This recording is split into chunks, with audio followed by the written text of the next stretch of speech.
This is DRM76Z coming from you live from the graveyard, wavelength 388. Today on this Saturday stream, we're going to continue Act 2 of Titan Quest and continue with the quest line. And hopefully we get to Babylon this evening. Probably this is going to be a long stream, so settle in, sit back, and relax. We've got quite a bit of things to do. Alright, let's continue.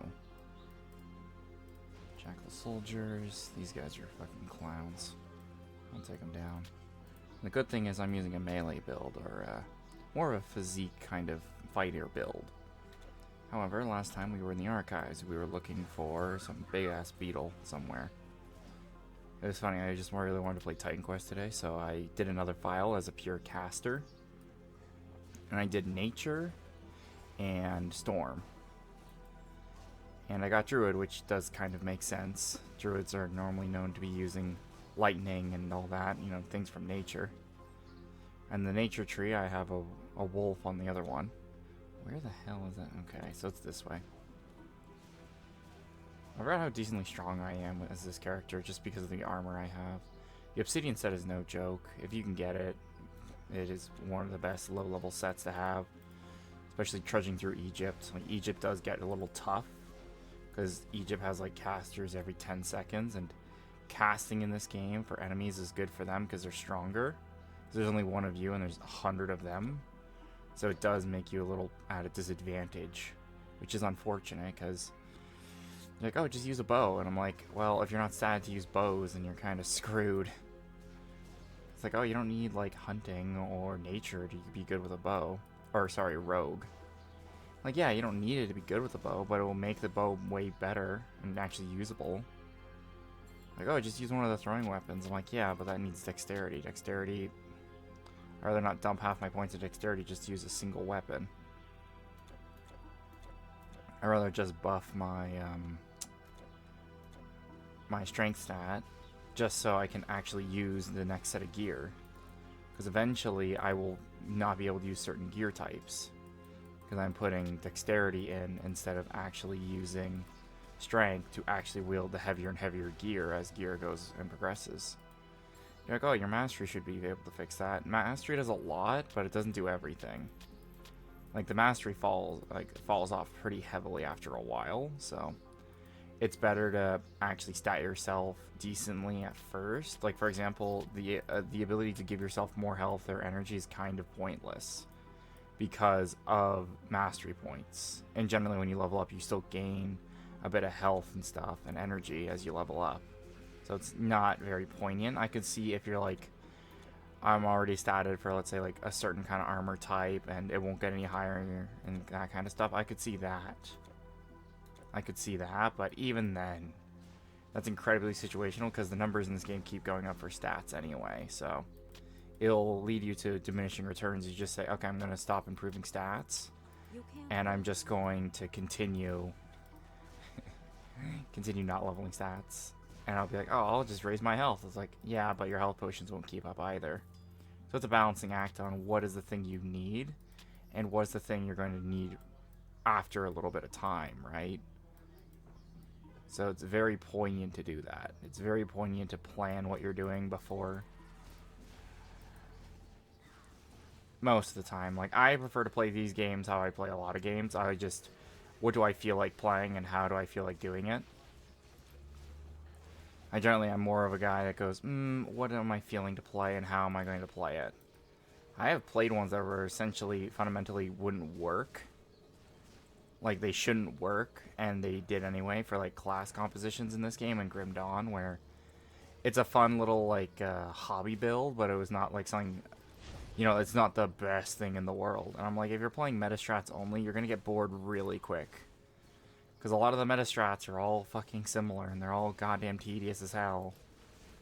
Or it's like, oh, you always have this certain gear at this certain time, and this is the most way to make it ideal, and all that. I'm like, no. I thought the whole point of a game like this is to play a role, you know, RPG.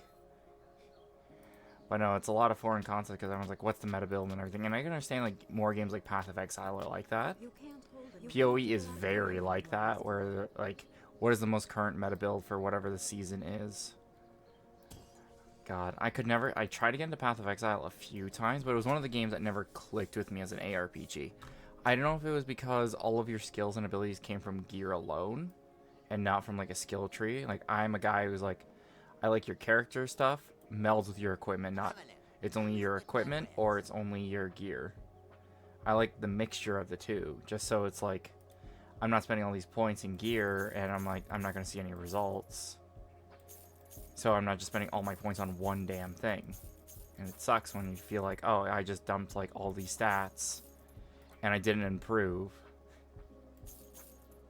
Because the game's expectation is, oh, having a tree or anything isn't what you want. You want to have pure stats. Or it's like, oh, you should be statted out for this kind of gear, or ability, or build, or whatever. I'm like, man, that must be incredibly boring to do. Like, all the time. Let's see your poison armor. Oh, yeah, this is going to be an armor. The Serpent Song. Song of the Serpent. I'm going to see if I have any materials. I can sell that. That would be good with my caster character I just made, but not going to switch to her yet. Then I'm going to go into my old gear inventory just to check for my other obsidian gear, because I might put that on as well. Oh, wait, that's the Arcanist. Actually, he might have... Whoops. Misclick. Elemental Shielding. Ice Nova, and Warrior Song. Nope. Warrior Song might actually be useful. Because I'm pretty sure there is one that increases your physical damage. Even though I'm more of a caster, like a melee caster. Which is the cool thing about this game. You can have so many weird things. Just careful where you put Ooh. Yes, Obsidian Greaves. Yep. Bam. Alright, now we have 42 health, more lightning resistance, and fire resistance. Which is funny, because that's what we primarily do as damage types. So we're more immune to ourselves now. Which is pretty funny. Oh, the Atlas Gauntlets. No, I put the Heracles Might in this. I'm going to keep that as is. The Moon Claw, that's pretty good. Yeah, so I'm going to just see if I have any... What do you call it? The Leaf Song I don't need. Nope. Armor, Skill Disruption, Energy, and Casting. None of these are really that good. Maybe that's why I kept the Serpent Song. Oh, damn. Poison damage. Oh, that's not going to be useful. My curiosity is there anything I can actually make? I don't think there is. Any of those, but let me check my Relic Vault. I might have something. Prometheus Fire. Burn damage. Oh yeah, I do burn damage. That's poignant. Okay, Prometheus' Fire. Yeah, but the good thing about more modern ARPGs is they let you search your inventory. This game does not. So you have to figure out where the hell your shit is. I have the Bat Fang. Where's the Bat Fang? Yep. Yeah, so that Bat Fang is done. Equipment, yep. And then a Prometheus Fire. I don't think I have any Prometheus Fires completed.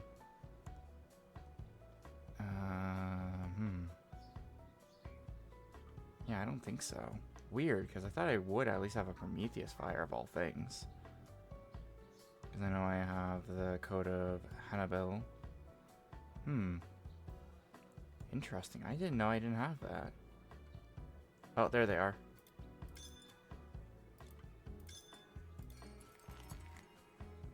Yep. Okay, now I can build it. I was saying, man, I thought I would have Prometheus Fire. It's one of the things you want if you're using an Earth build.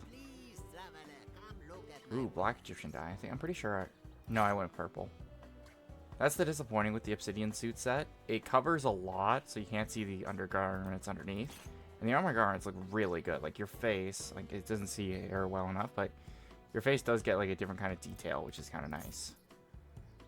Beast Rend. I may want to keep that for a Berserker build. So I'm going to go to Arcanist here.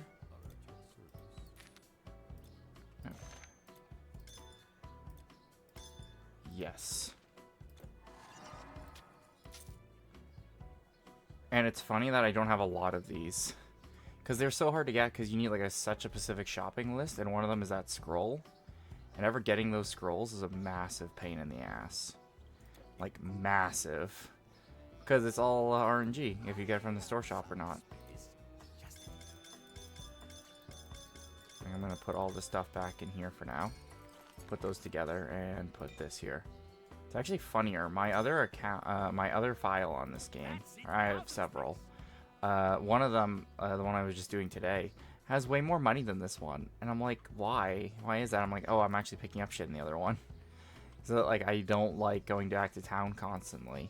One of my favorite ones, like, another one that will eventually be done on Saturday will be, Torchlight 2. Torchlight 2 did an amazing job on changing the recipe, essentially. Let's call it the recipe of an ARPG.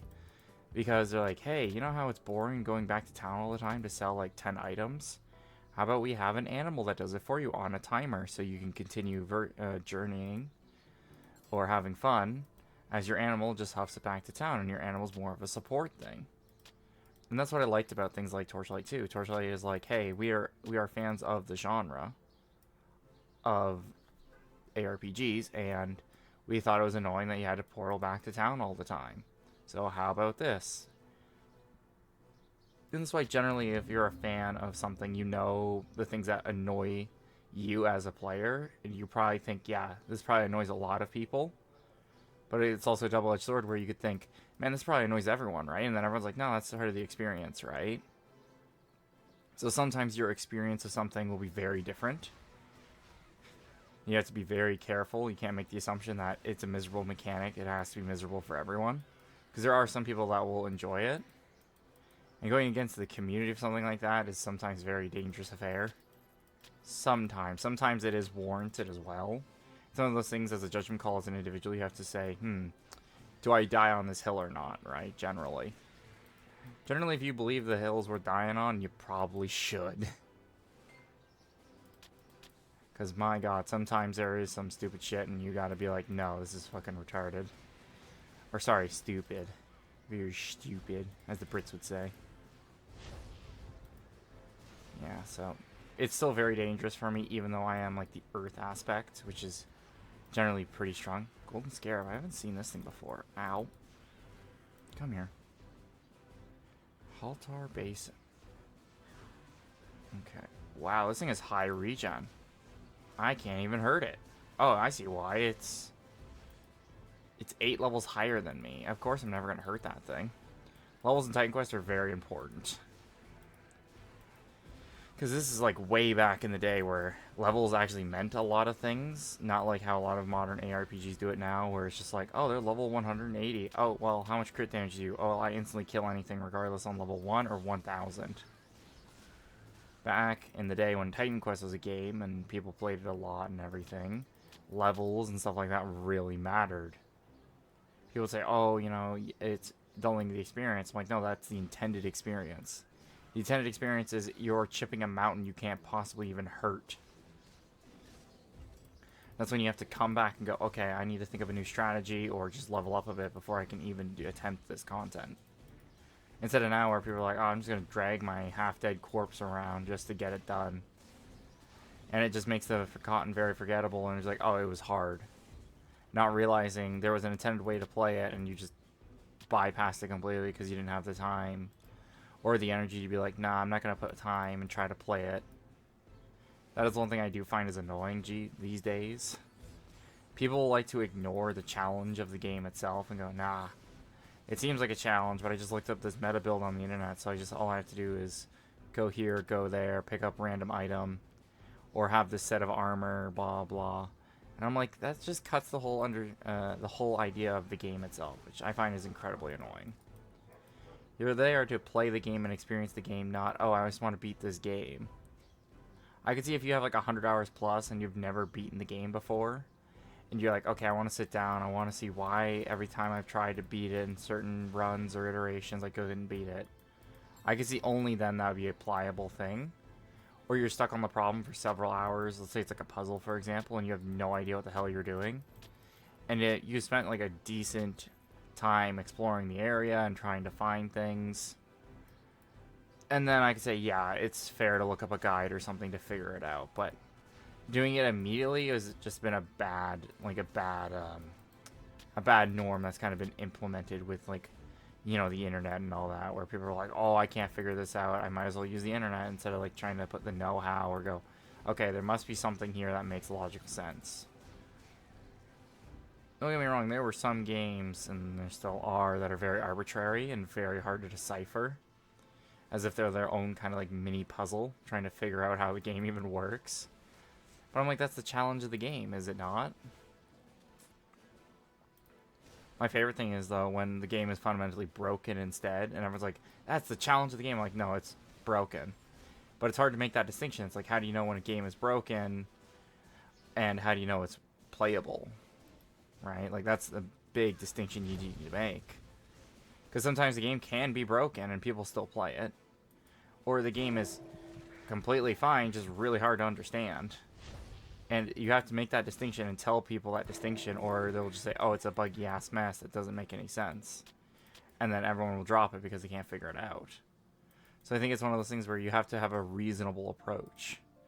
A lot of people will be like, nope, not taking the reasonable approach. I'll take it either to incredible extremes. It's either a great game, but it's underappreciated because it was buggy, or its interfaces are archaic and the peasants can't understand it.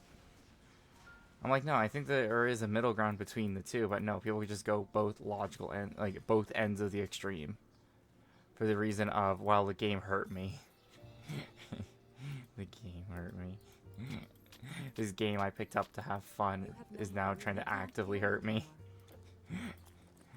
It's so funny when people like buy a game and go, how did I know this is not trash? I'm like, you know, there's something called reviews. They're like, oh, they're all paid for. And I'm like, you can watch gameplay of the game. I bet you anything right now, there's probably 10 streams of every new game that has just come out. Indie games to AAAs. It's not too hard to figure out if a game's going to be buggy as hell when a streamer just goes, hey guys, today I'm streaming XYZ game. Starts streaming it and goes, huh, I just fell through the floor of the world. I don't think that's intended to happen. Like, there's like obvious shit like that, and people are like, oh, it's an undiscovered masterpiece. I'm like, I prefer my game to work at least. I'm fine with bugs and everything, but I prefer the game to work first. Foreign concept these days, but hey, you know. It's the equivalent of, we've built your house, but we didn't build a roof because we didn't have the time to build a roof. Didn't I pay you to build the whole house? Well, yeah, but we just couldn't build the roof, though. You can live in a house without a roof.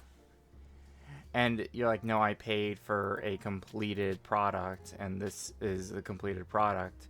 Like, yeah, we just didn't put the roof on. You're just gonna have to spend a lot more for the roof. It's like, but I asked for an entire house, roof to floor. They're like, well, you didn't specify that. That's how I feel like with modern games these days, where they're like, here's a key detail in the game, and then the game comes out, and you go, huh, that key detail isn't it? It's like, well, we made a DLC. It's gonna be day one DLC. You're gonna have to buy it, and that's the thing that I find is so annoying. That's why I'm gonna play like a lot of older games. I find it like it's incredibly annoying to deal with the whole, oh yeah, we made new content again for no reason. Like Titan Quest is a bit different in that regard because what was it, the Ember Eternal Eternal Fire, Eternal Ember quest, which is the last DLC this game got, and it was like I think 2022 or 2019. So this game is still pretty old.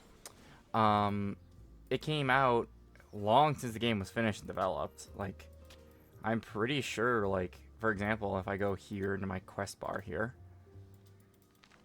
where is it? Axe, I think. I'm trying to figure out. There was a bar I went to before where it shows like, oh no, it's in the travel system. Yeah, so so in the travel system, they have like a long list of places you can go.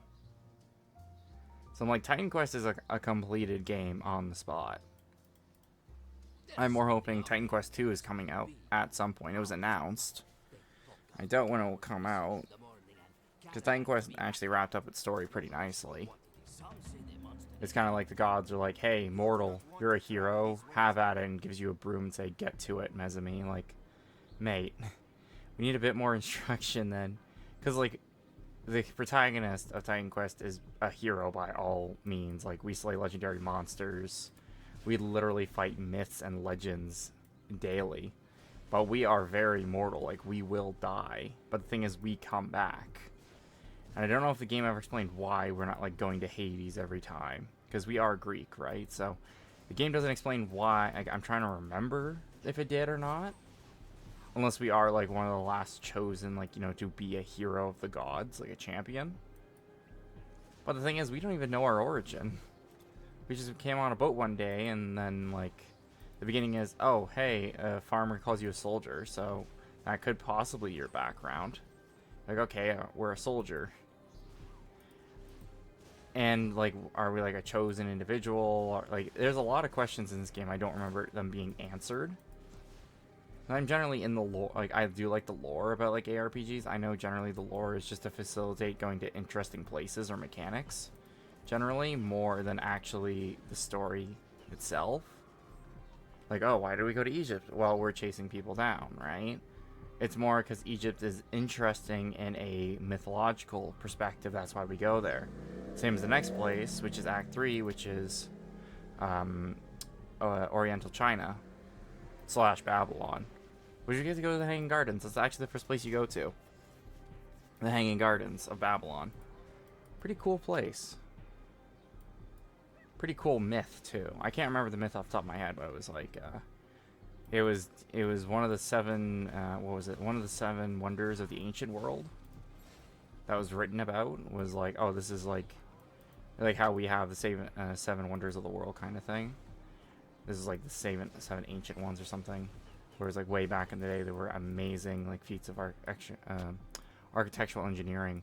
I'm just like, I don't think there's a way to hang a garden like that. That'd be fucking massive. Then again, like how they described it in text and everything from way back in the day. Also, it's interpretation as well, right? Because you don't know if it could just be like a hanging plant, and they said that's, or the Hanging Garden of Babylon essentially was people would hang a bunch of plants together, and let's say in the streets, right, on like hooks. And then let's say it's like an alleyway or a road with all these hanging plants, and they call it, this is the Hanging Garden of Babylon. We don't know, right? And that's the interesting thing about history and myth and legend, right? We weren't there at the time. There are records, sure, but like how accurate are those records? Hell, even like records to this day are debated on, like just for general history, for more modern history. Even though people that are still alive today lived through that history, sometimes it's still debated on if that history even happened, even though it did. So it's one of those things about history where people will debate the legitimacy of a lot of things for history, and there are sometimes you shouldn't be fighting on that hill, and some of them is really fucking stupid. And it's like, why are we fighting about something that happened like ages ago? Or my favorite thing is they're like, well, this detail isn't 100% correct, or someone tries to put it through like an ideological lens or something, trying to dismantle the history through some kind of weird kind of like ideology lens where they're like, oh, this is actually good. It's like, wait, how was a famine and a massive starvation good? Like, oh, you know, it lowered the population so others could live. I'm like, but I thought the general idea is we want people to live, not to die. I thought that's why like war is normally deemed a costly affair, and no one wants to be in a war because it costs so many lives and so many resources. And hence why people prefer peace than war, because my god, does it take a lot. And I mean a lot to do it. And people do it anyway, and you're like, a little suspicious there. Because the thing is, war impoverishes the poor, like it makes them poorer, or puts them into poverty. And war enriches the upper class, generally. Like, oh, they're also losing resources. Yeah, but they're also the one benefiting from all of the technological development and the bragging rights if they win the war. Essentially a big-ass fucking gamble. So they gain more than they would possibly lose because they would just flee another country. And that's the despicable thing about wars. It is disgusting that a lot of people do see it as some kind of game, essentially. Who gets the most wins kind of thing. It is pretty fucking disgusting. But at the same time, that's kind of how the world is. It's a massive match of bets and win-losses on who's going to win and who's going to lose kind of thing. Which is unfortunate. But sometimes the cost which does really suck. I'm not going to say, oh, you know, it's a terrible loss, but it will happen anyway, which it will. Generally, you should, you know, feel empathy for people dying. It's very basic, but nowadays people haven't been sensitized to violence in a long time, as in like violence they have experienced. So they're not used to it. 10. There we go. Okay, what do we got? Ooh, summon Core Dweller. This could be good. But I'll increase my damage. There we go. So I'm a stronger fire sword. But the thing is, like, a lot of people in the modern world haven't experienced how brutal wars can get. And they also haven't experienced their own kind of finding themselves and everything.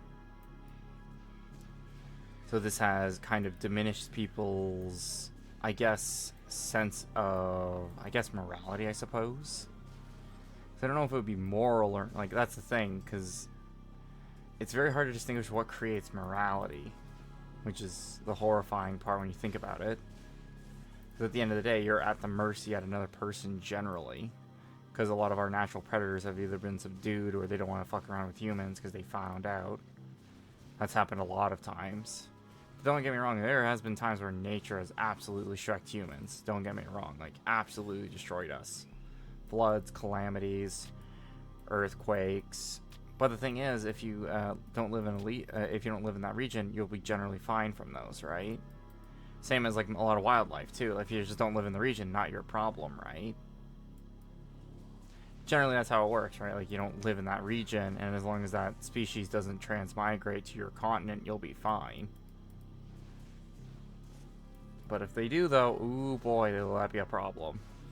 There's a reason why, like, once a species kind of goes to another continent, they thrive more, because their natural predator is gone.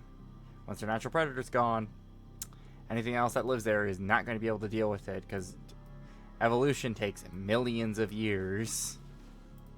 You could argue humans fundamentally are disruptive by our very nature, because we do bring those changes. But I think those changes would have still occurred anyway, just a lot longer would have taken. And I mean like a lot longer, but it would still probably occur at some point.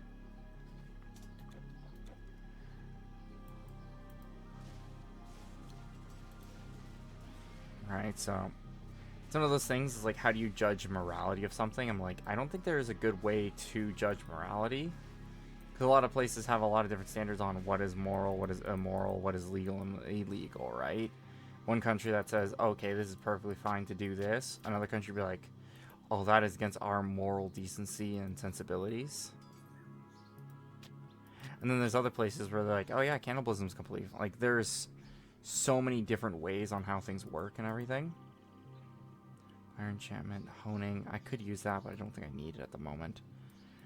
So there's a lot of things that are disturbing generally on how one place thinks it's fine that, you know, let's say ritualistic sacrifice is a-okay and is a moral obligation, and how another one is like, nope, that is a sin, that is completely wrong, and if you do so, we will take your life as a result. Like, a lot of places are very different. And I think the thing is, a lot of the more modern generation has experienced a lot of violence and death, but they haven't experienced it physically right in front of them. Generally, when you see the horrors of, you know, people being ripped apart or blown apart by, like, artillery, or being tortured or beheaded, right? Generally, there's that visceral reaction of, oh my god, that's horrific, right? But it's more horrific in person. If you see it through a video feed, it deassociates that, what do you call it, that action. It makes it easier to comprehend and you to consume more of that kind of violent nature. Easier, and it's more digestible. Which is like, oh, how can a camera do that? It's like, well, you're not there. So you don't have to be like, oh, this is going to happen to me tomorrow kind of thing. You're halfway across the world, you don't have to worry about someone going to, you know, take your life if, you know, oh, I live in the safety of this place. And if you do, you'll be fine, right? It's one of those things where it's just like, there's so much violence now, right? Or violence that is recorded and showed to other people, it desensitizes them. When they're desensitized, they crave it. They want violence because they're like, man, it looks so cool. I want to do that myself. And then we create more and more violent people as a result. Because this is the first time in like human history we've had the ability to record such actions in such a visceral manner as in if we were watching it ourselves. Right, as if we were there, but it disassociates because we're not there and we know we're safe in, let's say, your home across the sea or whatever. You know that will never come to your home, so you don't really, you can watch it without having to be worried that we'll have it used the next day. And that disassociation makes you crave it. It's like a very, very sick thing. And is this like, oh, ban anything violent and then we won't have people craving violence? I'm like, I think it also would eventually inevitably create the exact same thing as well. People will crave violence because they're not able to commit it here. So they'll crave it instead of making more creative avenues of violence. That's why I generally think violence in video games, when people are like, oh, we should ban it or rate it, I'm like, that's not the issue. I think the issue is overexposure. Your overexposure to a topic or something, you think you become an expert, which a lot of people aren't experts in a lot of things, but they claim they are, or God forbid they say they're an expert and they're like, oh, I have all like 10 years of schooling about it. I'm like, have you ever witnessed the topic though in hand? Now, don't get me wrong, there's some things that are hard to witness, like some things that are theoretical, right? Things that you can't actually naturally explain or anything, and that'd be a little hard to be like, oh, I was definitely there when the heat death of the universe happened. No, obviously not, right? But things like, oh, you know, we know gravity exists because an item, if we have something in our hands and it falls out of our hand, it falls to the ground. It just doesn't float there. That's how we know the concept of gravity exists. And stuff like that. That's not a theory. We know it's real.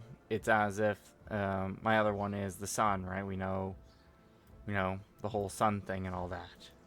We know the sun exists. It is a big fireball, which I think a lot of people have recognized. And it's, like, another thing as well is like, oh, the Earth isn't flat and stuff like that, right? That's another thing. The Earth isn't flat. We know this. But people still contest if it's flat or not.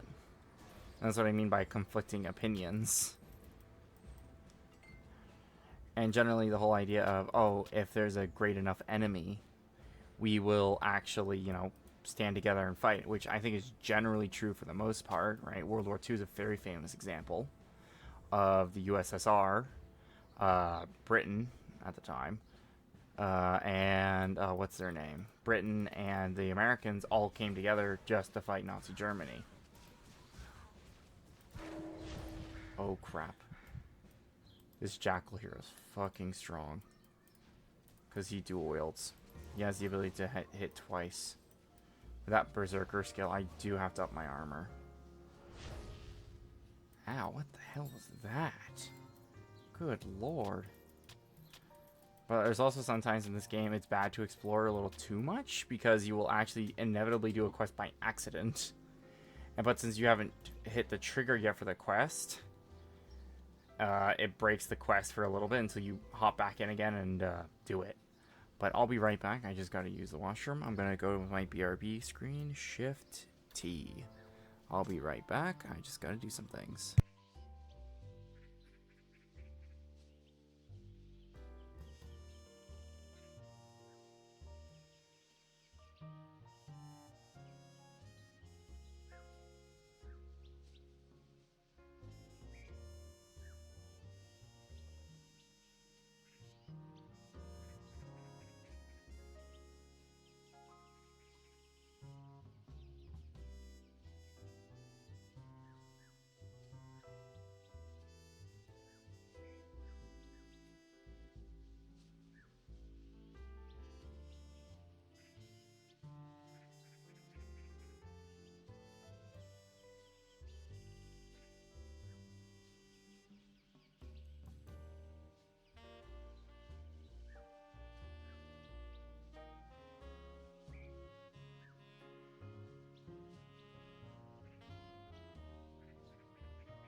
Alright, I'm back, chat. Let's fucking do this.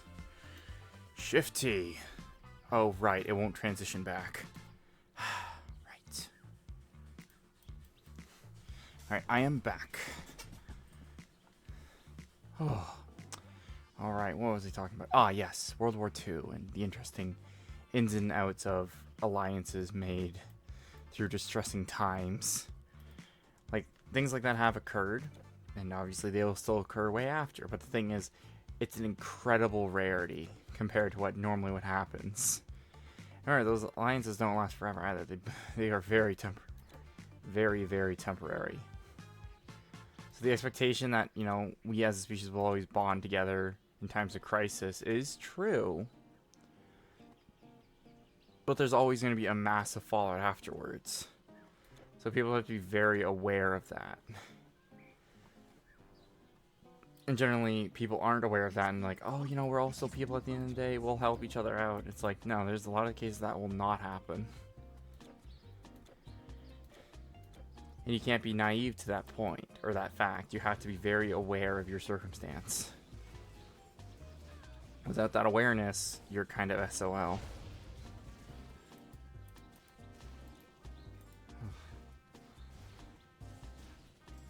Oh, God. Alright, let's kill these alligators. Or reptilians. Oh my God.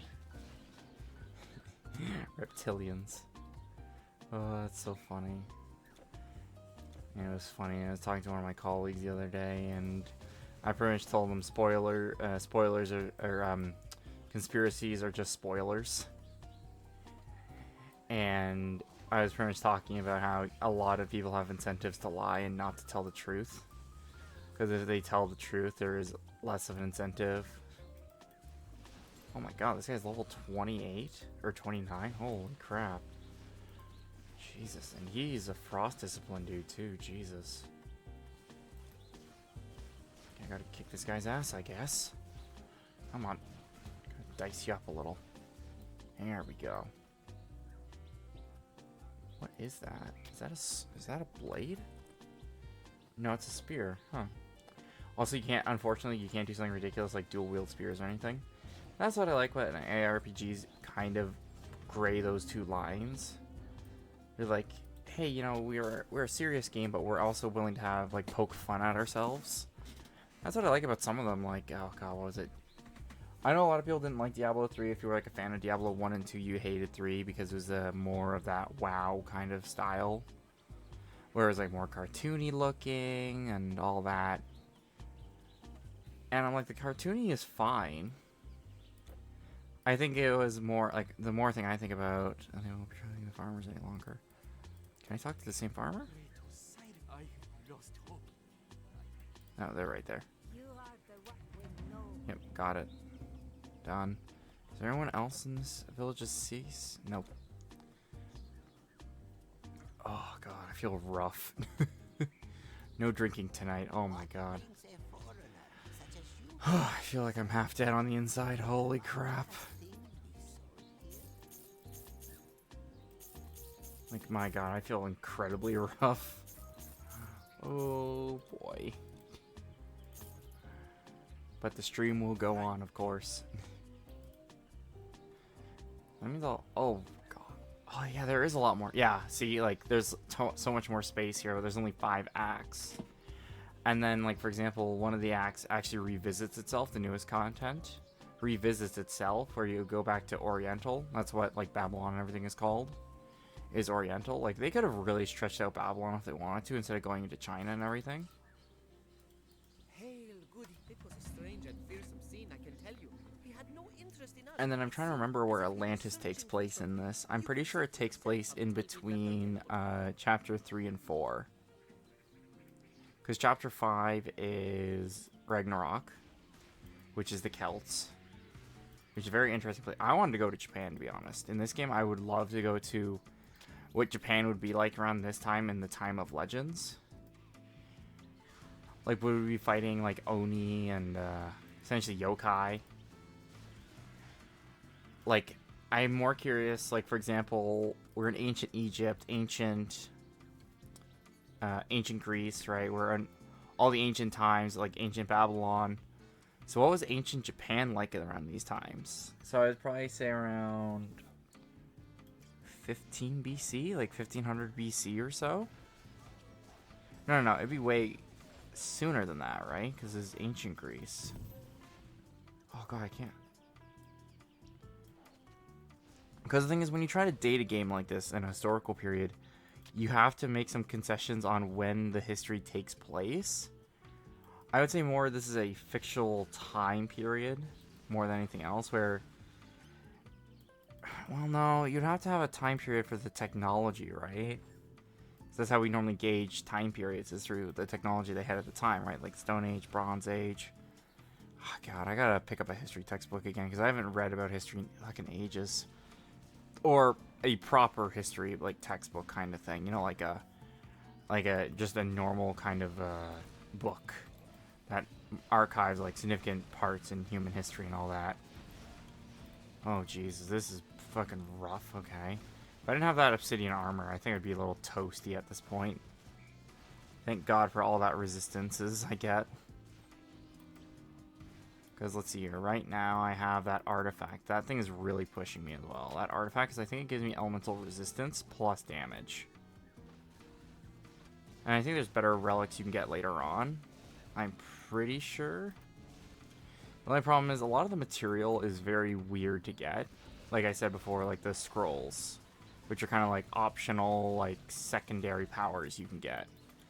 But I can't remember if it's a one-time use thing, because a scroll is pretty expensive. Like 100k plus for a lot of them. So it's pretty expensive just to use them for a one-hit kind of thing. I'm pretty sure they're pretty powerful, but it's still not really worth your bank account being destroyed instantly. Like, my god, I would hate that tremendously. Be like, yep, yeah, my bank account was absolutely destroyed.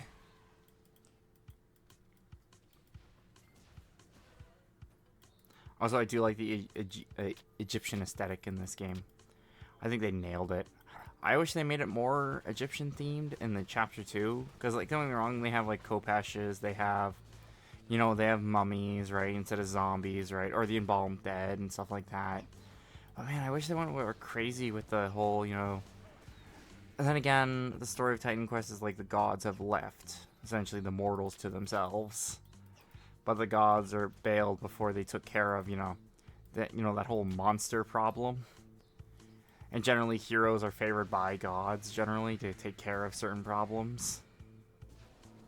Now that I think about it, a lot of legends are like that, where it's just like a hero rises because they were needed to take care of a problem that happened ages ago.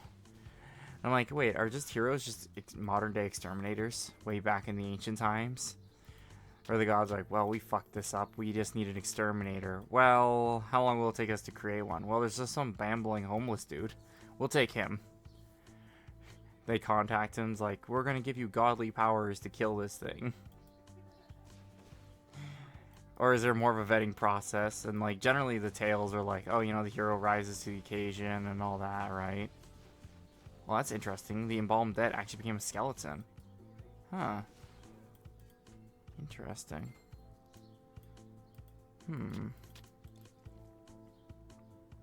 Interesting.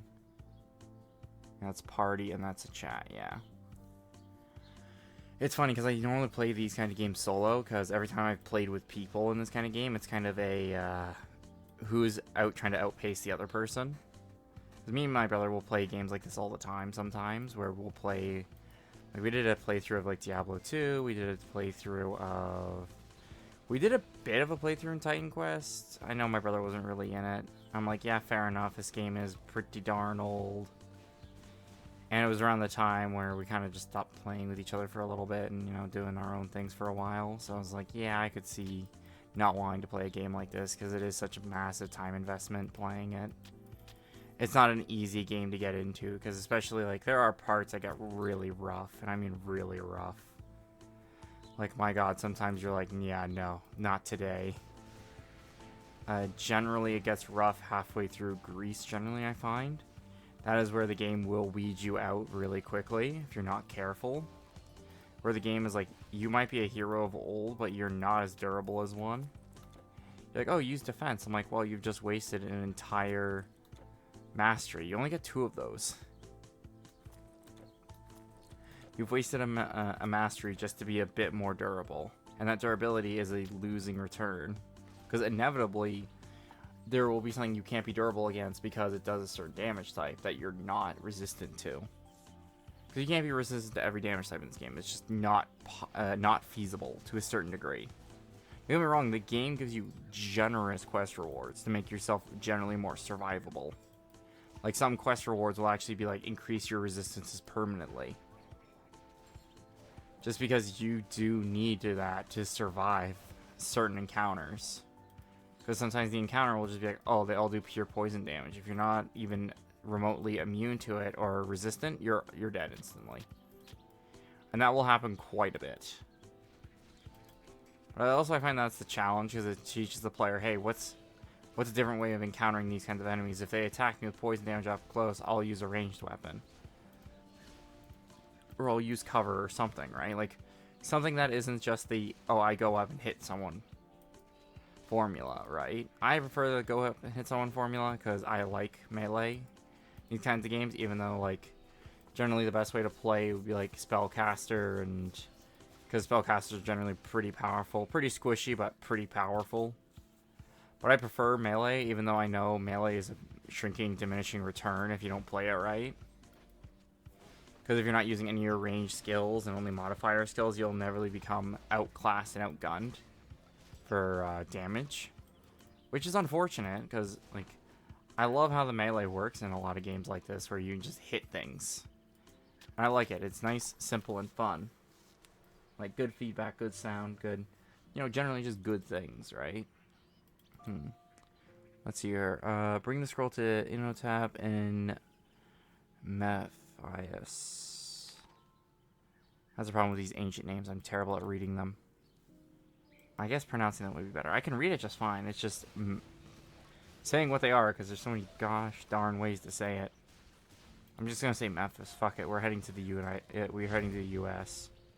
Yeah, there's a lot of other things I'd be interested in too. Is like, what our X people would be doing in this point in time, right? I think that would be more interesting. Like, of course, you're gonna do the ancient world, you know, like Egypt and the Mediterranean, like Greece, and obviously you're gonna do like China or something, right? Because, you know, Babylon existed around this time and all that. But what about other places? Like, how about, like, what was ancient Russia like? What was ancient China like? Or not ancient China. Ancient Australia would be interesting, but I don't think anyone lived there. No, the Aboriginals were there. But there's things like that where there is a lot of time periods you could explore through their mythological angle, right? Hell, you can go to North America at the time. It'd be really interesting to fight, like, essentially greater earth spirits and crap like that. You know, like, things that are, like, massively terrifying things. Right?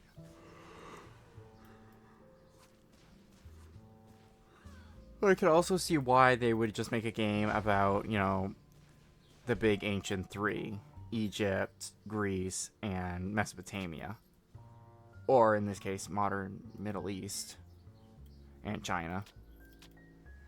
Because those are, like, the 3 big powerhouses at the time of the ancient world, right? They were the ones that were most technologically advanced. They were the ones that actually had a lot of written literature and everything else.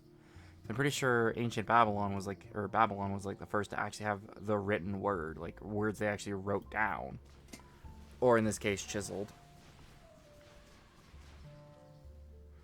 And it's been recorded as like the first civilization that. Oh, my apologies, chat. Oh my god. I don't know why I just got suddenly tired. I slept in until noon to get ready for stream. Good lordy lord. Alright, those ancient runes were very disappointing. No good loot. Thought this body would have like a note saying don't go in there or something. Unfortunately, not the case. Alright, time to head up to the Upper Nile.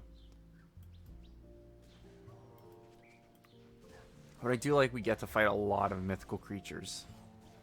That is the fun part. Because, like, the thing is, myths are so fucking interesting. Because sometimes they were moral stories or moral intuition. Like, you know, it was just like, Oh, geez, I'm using like too much. It was pretty much telling you it's like, hey, don't be an asshole, or it's something like something bad will happen to you. And they use storytelling as something to do that with, and I thought that was always very fascinating. Using storytelling to teach morals and principles. Oh, hell's bells. It was such an interesting idea. Oh, I still enjoy it though tremendously. Like ancient tales, myths, stories. Because that's the thing because remember, a lot of things at the end of the day, like a myth that was created thousands of years ago, was probably not real. It was probably created as what we consider modern fantasy these days. Right? So it was something like that. And it's always very interesting. It's like, if humans lived as long as, let's say, 600 years plus, right? Would we still have the same perspective and same ethics we do now? I doubt it. Like, I think I mentioned this on another stream. Another game. It's a CRPG, computer RPG, isometric top-down. Isometric top-down grid-based game, like the original Fallout was, what was it? Obscura of... It's the steampunk CRPG that came out in the early 2000s. I can't remember its name, but it was like Steamworks of Might and Magic or something. It's like Obscura. It's like Obscurus or something. Steamworks of Might and Magic or something. It was along those lines for a title. And they explored a very interesting idea of the dwarves live like 600 years, humans live their standard like 20 to 50 years, and elves are essentially pretty close to being timeless or like in between the two, right? Not as long as dwarves, but not as short as humans, like 200-300 years. And the dwarves were pretty much, they create technology as more of a fun thing instead of creating it as a serious endeavor. And one of the conversations you have with like the dwarven leadership, like who's left of the dwarven leadership, they pretty much tell the protagonist, and they're like, humans don't understand the consequences of what they make in the next 600 years because they're not alive that long. So they're willing to create inventions and they're willing to create such technology instantly or quickly because they think it would better their lives in the short term, and it does, right? Like let's say train travel and railway tracks increases human standard of living tremendously. The ability to send goods over borders or continent long expands that would take weeks for, let's say, horse and carriage to now a matter of hours. Massive leap in the ability to create logistics and ship material and modernize more places because now they have access through the railway materials and goods they would never have access before. So the standard of living would go up. But the dwarves pretty much, like, because in the story, one of the famous inventor guys pretty much stole the dwarves' technology of how a steam engine works and got very rich off the idea of a steam engine, because he literally created logistics as a result and everything like that without needing to use wagons or anything else. He essentially modernized humanity with technological marvels from the dwarves, and the dwarves pretty much said, he created wonders now, but in the next 600 years, he has no idea what's going to happen because he won't be alive that long to witness the repercussions. And the dwarves said, we will, though, and we will know that this technology was too dangerous. That's why we never let it out. Because with human ingenuity, a lot of times in storytelling, human ingenuity, because we always make ourselves the protagonist most of the time in stories, is normally a good thing, right? Like, us being industrious, being innovative, being creative is generally how we do things, right? We come up with problems, or we get into a problem, we come up with a solution, right? The ability to think fast and problem solve is generally a very human and very noble trait. We figure things out as we go kind of thing, right? Very adventurous and outgoing kind of thing. And essentially the dwarves, I think the dwarf leader for this clan, his perspective essentially was humans are innovative, they are willing to innovate, and his whole idea was it's because they fear death. Without death or living longer lives, they wouldn't want to innovate. They would just want to live their life Because they know they have like 600 years. So let's say they're 200. They know they have 400 years left anyway. So they won't be as ingenuitous or being very like industrious, because there's no point, right? Because 400 years will take a long time to pass, so you have time to do it any time you want. You could argue it makes them lazier. Like, for example, the dwarves had all this kind of technology wonders that they've made just as a pastime thing, and they didn't even want to use it because they're like, oh, it's a novelty. They probably saw the potential at one point, but as I said earlier, their thinking is it will innovate for the first 20 or 30 years, and then it will have consequences unforeseen in the next 100 or so years. And you could argue this is laziness, like they don't want to just deal with the whole progression of that. And they're like, nope, we don't want to even touch this, it's way too dangerous kind of thing, right? Or it's wisdom, where they've determined we know it'll end badly inevitably, so we just don't want to do it. But humans are like, we're willing to risk it anyway because we don't have to face the consequences because we won't live that long. But generally, he wasn't thinking like that at the time. This inventor guy in Steam, in this game, he was just thinking, or in Steam, I think it's called Magic Obscurus. Yeah, Magic Obscura of Might and Magic and Steamworks or something like that. Essentially, Industrial Revolution, but magic and everything exists. And the magic system was interesting. The magic system would disrupt on how things would work physically, as in like physics. So let's say you would, what do you call it? Oh, I'm knocked out. What the hell? Let's say you would cast a spell, right? Well, you cast a spell in an open field, no one's going to give a shit, right? It's like, oh, you know, it's an open field, nothing's really moving or anything. Now, let's say you're on a train or something, or on a bus, or in a car, right? You try to magic away the same problem. What will happen is the physical laws around you will stop working correctly. It can be like friction doesn't work anymore correctly, so you can just start floating. Or things will just essentially break down because of the technology can't handle essentially physics being broken around it. So magic is a double-edged sword, where it's like you need a certain technology level to experience and use magic correctly without being too hazardous to the things around you. And technology is hazardous to magic because if there's a lot of magic, technology will go haywire. And it will affect fundamental things on how the world works, because magic fundamentally breaks the rules of the world. And I thought that was just so fascinating. I was like, oh my god, that's interesting on how you do that kind of thing. Because it was one of the most interesting magic systems I've ever seen for a game. Where they went through it and said, why wouldn't humanity or like any other species just over time stop being like a medieval Renaissance kind of kingdom and go to a utopian society with magic, right? If people can learn it. And it was just like, not everyone can learn it, or only select few, and there's a lot of caveats, right?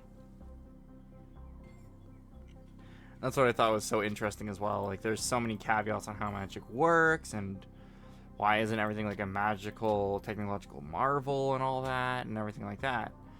Because, like, humans weren't very innately inclined to magic in that world. So they're like, okay, if we're not innately inclined, we're going to use technology. They made swords and all that, and blades and everything to protect themselves from the other magical BS, like monsters and stuff.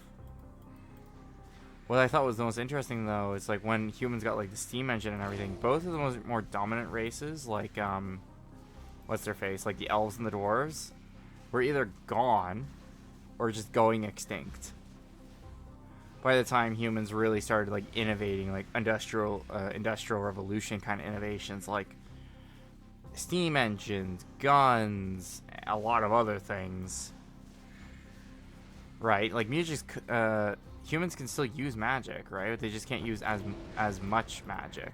Oh my god. That magical nuke almost killed me. Holy crap. Yes, Anubis. Mechanical parts. Health potions. Money. Oh my god, I feel sick as a dog. Jesus. That does not feel good. Oh. But I'm doing my job. I'm getting to Babylon, even if it kills me. I'm getting to bloody Babylon. Yeah, I think this cave was kind of not really needed. Whoops. Oh, well. Well, at least I explored it.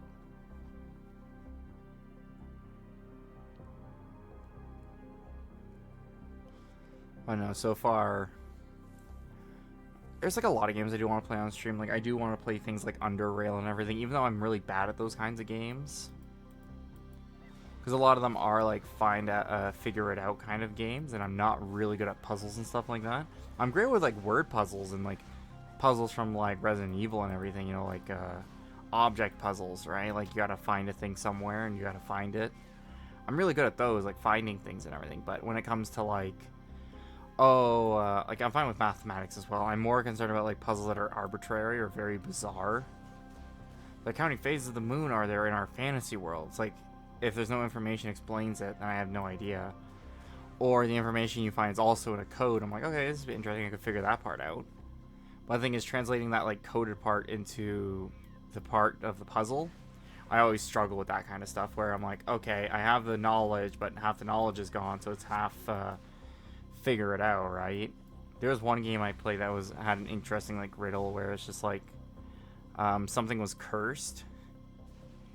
And there's like a few options where it's like, oh, you could do this, this, or this. And one of them was like a false, very easy false kind of thing where you realized, okay, this seems like the easy solution, so you would go with that first. And the easy solution was like, oh, if they were miniaturized, you just, you know, you make an enlarging thing. Like using an enlarging spell or whatever. No, because it's a curse, not because it was a curse that would shrink them, not because they were just shrunk with a spell. They were shrunk with a curse.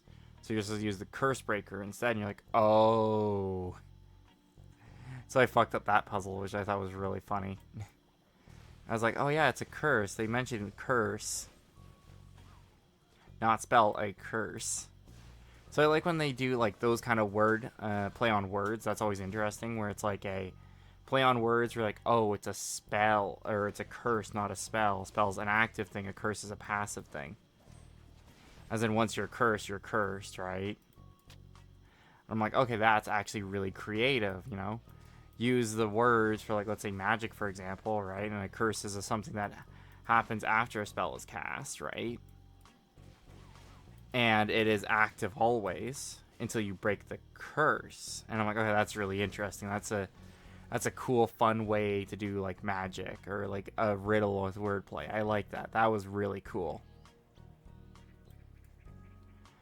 And that's what I thought was really funny, where it's just like, when you are creative like that, where you can use, let's say, curse and spell, you both know they're magic, like they're magic terms, but one has a definition from the other. And that's what I find is amazing.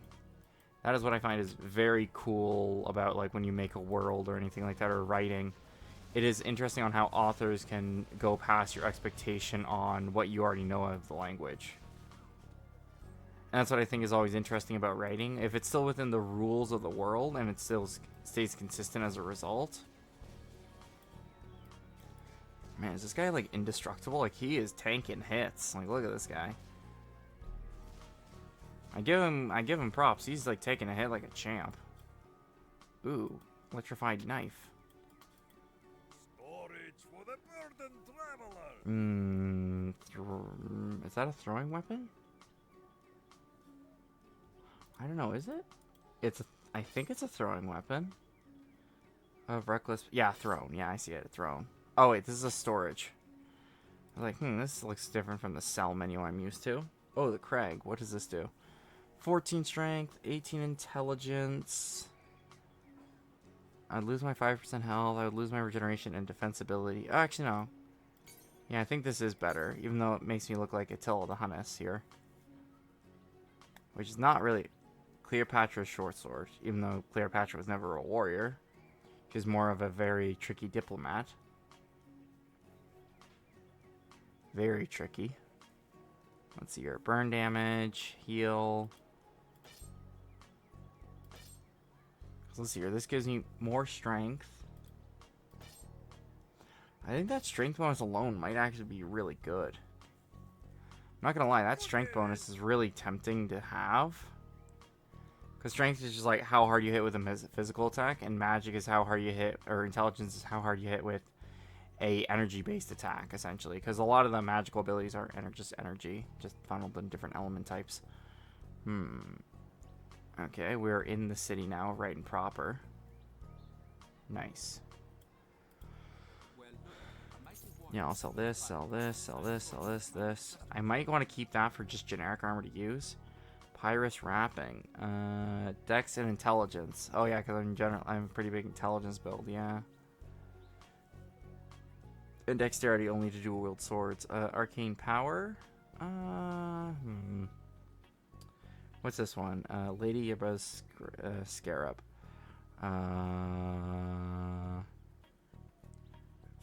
Pierce resist, fire resist, poison resist. That's not bad, but the 12% damage I gain alone is way too good of a benefit. Because that's upping any physical damage I do outright. But this one might be good, even though it will reduce my strength a lot.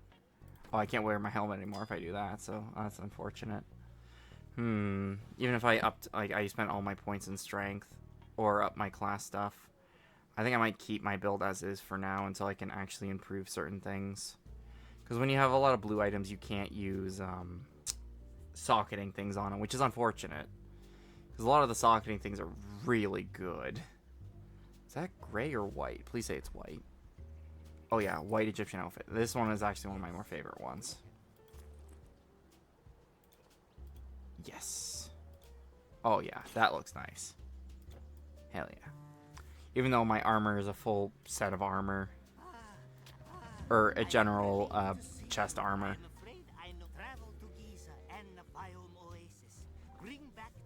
God, you know, Inhotep, you give me a lot of work to do, okay? Like, good lord.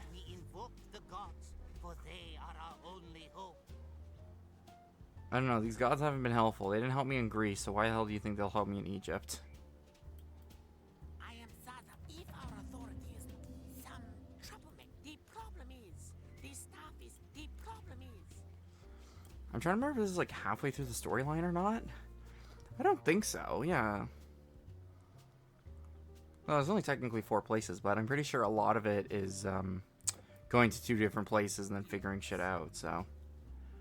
I'm debating if I should try. Okay, yeah, that first. Resort inventory. Sell the rings because I don't need them.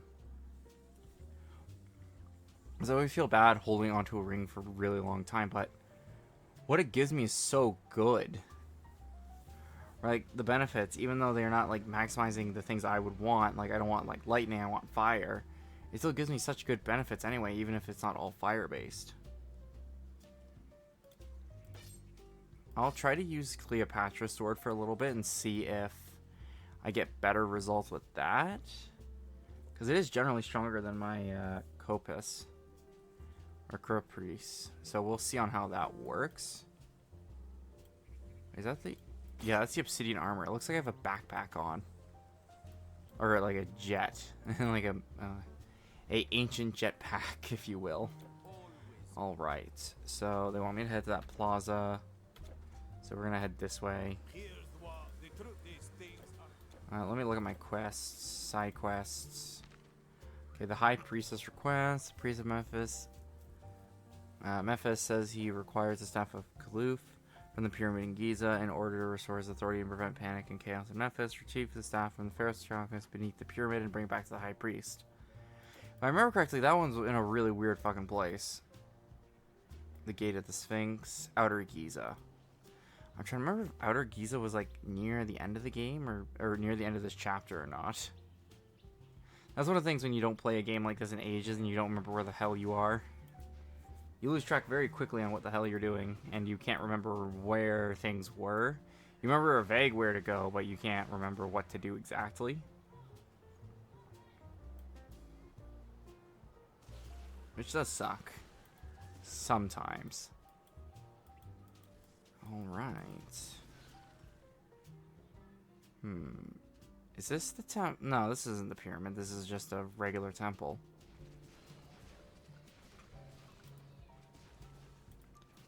Yeah, it just said Outer Giza, I'm pretty sure. Let me check, though. After I wipe up these mooks, I'm going to see what it actually meant to say. Okay. In Giza. From the pyramid in Giza. What's my other quest, though, from the main storyline? Okay. Hand of Balance from Giza, which I think I'm in now. And I think Giza is like a stopping point. It's not as big of a city yet as it is in the ancient timeline. Okay, so... Oof. Alright. Yeah, my stomach feels really upset, so I'm just gonna lie down a little bit and play that way. Instead of being, like, uptight and everything. Just to see if that helps a little bit. Like I said, it's just a lot of pretty easy stuff to do right now. Nothing too bad. Or too difficult, mind you. If it gets any worse, I might end stream early because of it, but I'm gonna see if I can just hang through it. I'll drink water as I go too to see if that helps. Because man, do I feel like absolute trash. Like, my god. I feel awful. Let me just level my mic with my face a bit better, just so it's there. Oh, okay, much better. Oh. Rebirth Fountain, Giza Plateau. Okay. The problem is Giza is just a massive damn desert. So it makes it hard to find the pyramid. Even though you're like, oh, it's the pyramids of Giza. It should be fucking right there. Yes and no. If you're in a massive fucking expanse of a desert, good luck finding the damn thing. Generally what I would do is I would go around the outside of the map, or the line around the map. Generally just limit the options where it could be, and then just start exploring the center from piece by piece. Because, like, the old Diablo 2 would do this. I don't know if Diablo 2 Remastered or whatever they called it when they released that game like 20 years later. But in the original Diablo 2, they would take sections of the mapping and rearrange them together. And there was a lot of combinations. Like, I mean a lot. So, it was very likely you wouldn't get the same Stony Field twice, or Cold Plains twice, or... Until you did a lot of playthroughs, and then it got samey a little bit. Like, you would know, okay, this is where it goes. Don't get me wrong, it changed up the game a lot. Like, it changed it up quite a bit, because you weren't exploring the same map. It might be titled the same thing, but it was very different. Where the waypoint was now is different from where it was the last time you played, and it did make it interesting. Don't get me wrong, it made the player lose a bit of control. Like, they didn't know exactly where the cave was. Let's say there's a mission for a cave. You have no idea where to go now. Okay, well, I found one of the pyramids. Let's see if I can actually get in here, though. Knowing the pyramids are generally full of booby traps for robbers, generally. Even though, you know, it's kind of a thing they need, so let's hope they don't mind a bit of pillaging. Sorry, acquisition. Oh, Jesus. Man, I can't believe my computer's stuttering so much. I don't know what's causing it. I hope that the stream doesn't pick that up, because I don't know what would be causing that kind of stuttering. I don't know if it's like I have a lot of hardware running in the background or what. But it's causing it to stutter, and games like this don't take a lot of power. Oh, there's someone there. Huh. Well, let's destroy all these dead things first and get in there. Monsters have broken me. Witless beasts. They don't know.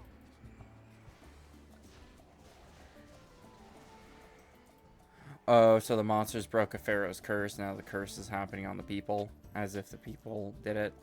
But actually monsters, the monsters don't have to face the consequences. Interesting. Alright, let's go into this guy, let's go into this dude's cave and let's kick his ass. You'd think they would think this would be blasphemous, me just breaking into a tomb and just kicking one of their old pharaohs' ass. But I guess the Egyptians are pretty cool that way. I guess they're like, oh yeah, it was like a noble king from like ages past. Yeah, you can go kill his ghost. You would think they would have some moral quandaries about that, where it's like, oh, it's our heritage. kind of thing, but nope, apparently not.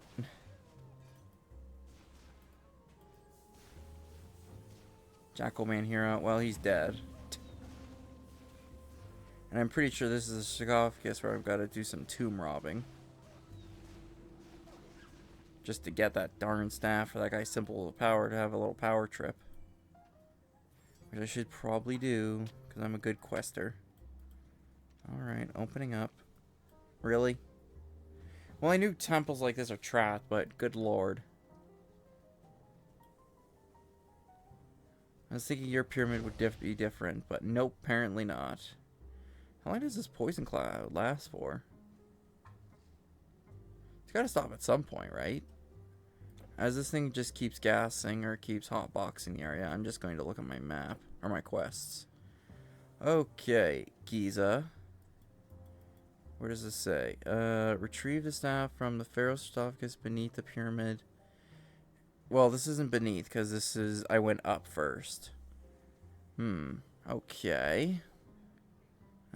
From... Pyramid in Giza. Well, I went to Giza, one of the Giza pyramids, but there might be another one. Remember, it's the Pyramids of Giza, not Pyramid of Giza. That I do hate when, like, games or media to make that distinction. Or, like, any kind of media is like, oh, there's more than just one, though. And I'm like, ugh. Weird thing is on how plurals work, too, sometimes. Where they have to use a weird... Because an S wouldn't make it sound correct. Quote, correct. So they're just like, oh, it doesn't sound correct. Okay, let's see here. There might be something here. I hope there's something here, because I'd rather not have to carve through more pyramids. I doubt it, but hey, you never know. Nothing ventured, another gained, after all. Let's kick these maggots' asses, and let's see what we get. Okay. This, I have a feeling this seems very main questy vibe kind of thing, because it looks like there's a big old boss door there. It feels like it. Very feels like it. I don't trust it, but hey. I've seen shadier doors before, and this one is at least made out of stone instead of broken wood. So we're moving up in the world, so let's just crack her open and see what we get. Alright. More skeletons and zombies. It also does help, though, a lot of myths and everything did have zombies as a standard thing. Ooh. The head honcho sarcophagus. Okay, so we just found the, we found, the lesser guy's sarcophagus. This is actually the pharaoh's name, sarcophagus. Ooh. Let's see if he's even good on any juicy loot. I hope he does, because, I kind of risked my biscuits all the way to get up here. And I'd rather not have to handle these fuckers again. Oh, God. Alright, what do you got? Ancient man. Oh, God. That's a lot of casters, and they're big dudes. Okay, I'm going to take you all out, but good lord.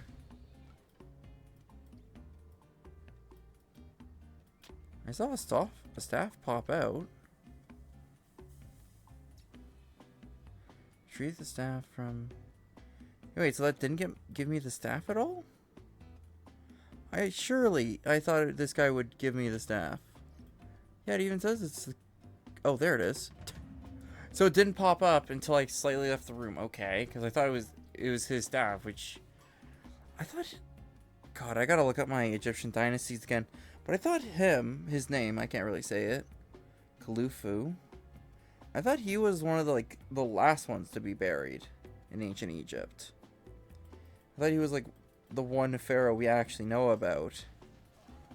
Because he was the one that was like the least buried kind of thing.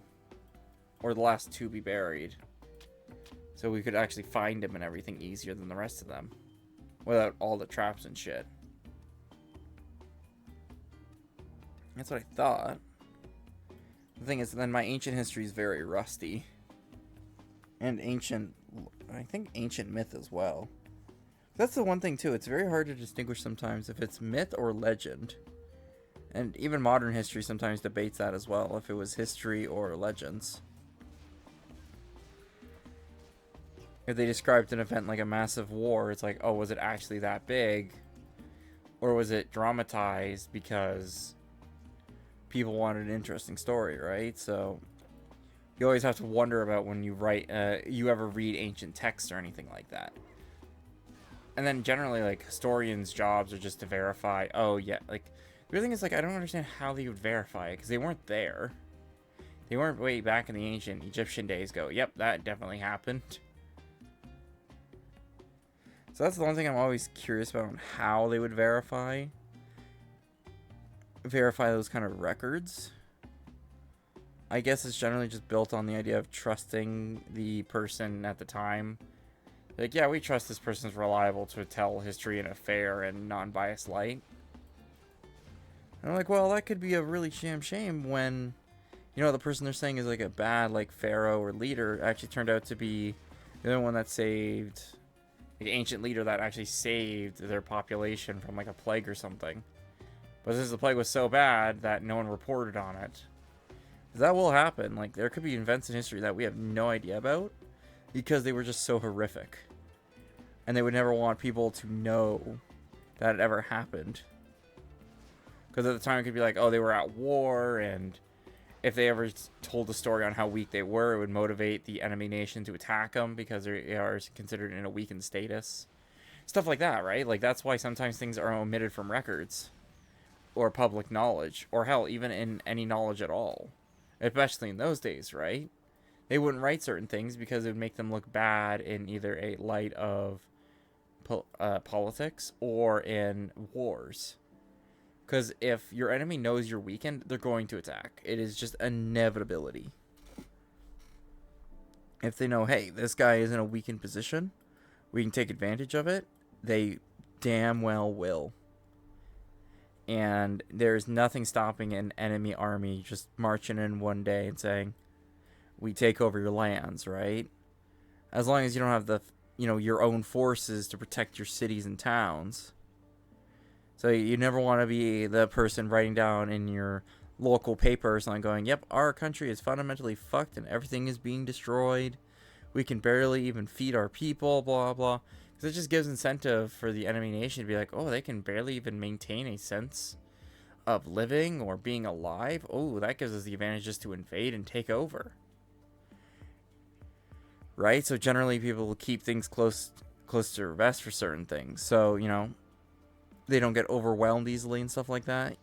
You know, there is sometimes where you have to hide certain things. So sometimes that's why things are written out of the records. I will bid this staff authority, with authority as high priest, second only to Pharaoh as high priest. Yeah, I don't know if that guy was incredibly evil. I might have given just an incredibly evil dude power that he probably reasonably shouldn't have. Sometimes we have tried to. Oh well. I'm just a drifter. I'll just give him whatever thing I think is necessary, and then I'll probably bail to the next place as soon as I deem it not worth my time. The life of an ARPG protagonist. We might have fundamentally fucked up the world a little bit, but hey, I got paid and a quest marker was fulfilled. Like, just imagine how surreal that would be. If you actually lived in a world of an ARPG character or something, where, like, they're the hero, like, just going through doing your mundane quest of whatever it may be and then leaving again. Just over and over ad nauseum forever. Just like imagine how unstable your world would be. It'd be constantly just, oh, the world's ending again. Oh, the world was saved. Oh, the world is ending again. Oh, the world's been saved again. Like, just imagine that. That would be horrific to live through if you were a civilian. If you're a hero, it's even more horrific. Actually, no, I think the hero would be the least horrific. Because if you're like just your standard person living in that world as if you were a civilian, that'd be pretty bad, because that means your world is just built on a flux of heroes, quote unquote, coming in, saving the day, and you have no idea who these heroes are, and then fucking off again. Not a winning strategy for security. Not easy to grow your fields when enemies will just literally spawn in your fields. Like, oh my god, I couldn't imagine. There'd be so much crazy shit. It'd be funny though to write. So it would be pretty damn funny. Oh.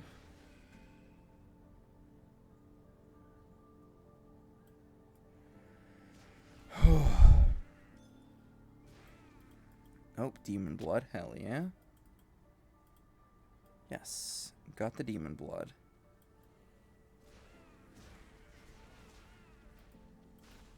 What the hell? Shadow Stalker.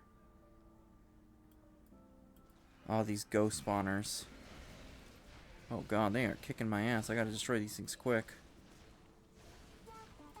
Come on, there we go. Got it.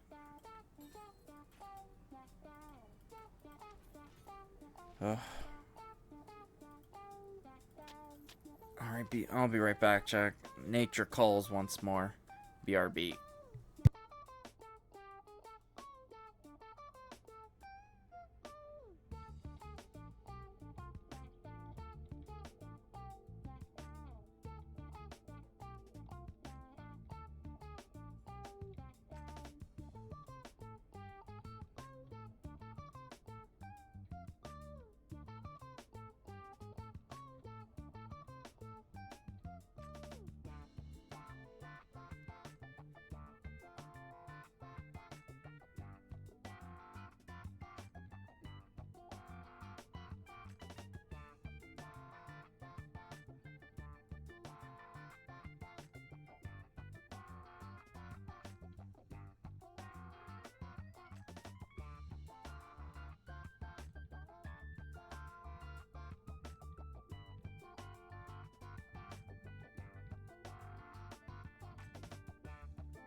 Well, chat. Oh, I don't think I can handle this anymore. Oh, I feel like I'm fucking dying. I'll make it up to you tomorrow. I should feel better on Sunday. I'll end the stream tonight, where I am in the Great Sphinx. And hoping we can continue tomorrow afternoon, probably 12 Eastern Standard Time.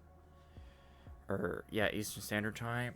Be there or be square. This has been DRM76Z, coming from you live on the Graveyard from 388. I feel fucking terrible. I gotta get going. Oh my god. Sorry, guys. Night.